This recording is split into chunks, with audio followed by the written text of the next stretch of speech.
بسم اللہ الرحمن الرحیم۔ السلام علیکم۔ دو بندوں کے درمیان صلح کروانے سے دولت کی 12 تھیلیاں ملیں۔ فضیل ابن عیاض بیان کرتے ہیں کہ میں نے ایک انتہائی غریب شخص کو دیکھا جو بازار میں ایک رسی فروخت کرنے کے لیے لایا جو اس کے گھر والوں نے بٹی تھی۔ اس نے وہ رسی 1 درہم میں فروخت کی۔ وہ واپس گھر آ رہا تھا کہ اس نے دیکھا کہ 2 افراد صرف 1 درہم کے لیے آپس میں لڑ رہے ہیں۔ وہ وہاں آیا اور ان سے کہا کہ تم فقط 1 درہم کے لیے لڑ رہے ہو۔ اس نے اپنا 1 درہم انہیں دے کر ان دونوں کے درمیان صلح کروا دی۔ وہ شخص اپنے گھر گیا اور اس نے اپنی بیوی سے کہا کہ وہ رسی 1 درہم میں فروخت ہوئی، لیکن راستے میں 2 افراد صرف 1 درہم کے لیے لڑ رہے تھے۔ میں نے وہ درہم ان کو دے کر ان دونوں کے بیچ صلح کروا دی۔ اس کی بیوی اس کے اس عمل سے خوش ہوئی۔ پھر اس کی بیوی نے گھر میں نگاہ کی، اسے اور تو کچھ نظر نہ آیا سوائے ایک پرانے کپڑے کے۔ اس نے وہ کپڑا اپنے شوہر کو دیا اور کہا کہ بازار میں یہ بیچ کر کچھ کھانے کے لیے لے آئیں۔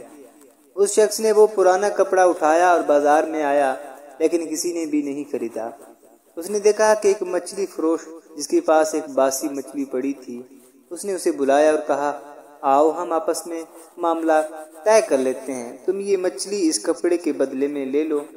معاملہ طے ہوا تو وہ باسی مچھلی لے کر گھر آیا۔ اس کی بیوی اس مچھلی کو بنانے لگی۔ جیسے ہی اس نے اس مچھلی کا پیٹ چاک کیا تو اس میں سے 2 قیمتی موتی برآمد ہوئے۔ اس نے وہ موتی اپنے شوہر کے سپرد کیے اور وہ موتی لے کر بازار آیا۔ اس نے وہ موتی دولت سے بھری ہوئی 12 تھیلیوں کے عوض فروخت کیے اور وہ واپس گھر آ گیا۔ جیسے ہی اپنے گھر میں آیا تو ایک فقیر نے اسے صدا دی کہ جو کچھ تمہیں خدا نے دیا ہے اس میں سے کچھ مجھے بھی دو۔ اس شخص نے تمام رقم اٹھائی اور فقیر کے پاس چلایا اور کہا اس میں سے لے لو۔ فقیر نے کچھ رقم اٹھائی اور چند قدم آگے گیا، پھر واپس آیا اور کہنے لگا کہ میں فقیر نہیں ہوں، میں خدا کا نمائندہ ہوں اور تجھے بتانا آیا ہوں کہ تم نے 2 افراد کے درمیان جو صلح کروائی ہے یہ اس کا بدلہ ہے۔ سبحان اللہ۔ اللہ تعالیٰ ہمیں چھوٹی چھوٹی نیکیاں کرنے پر بھی کتنی بڑی نعمتوں سے نواز دیتا ہے۔ بے شک اللہ تعالیٰ ہی تمام خزانوں کا مالک ہے۔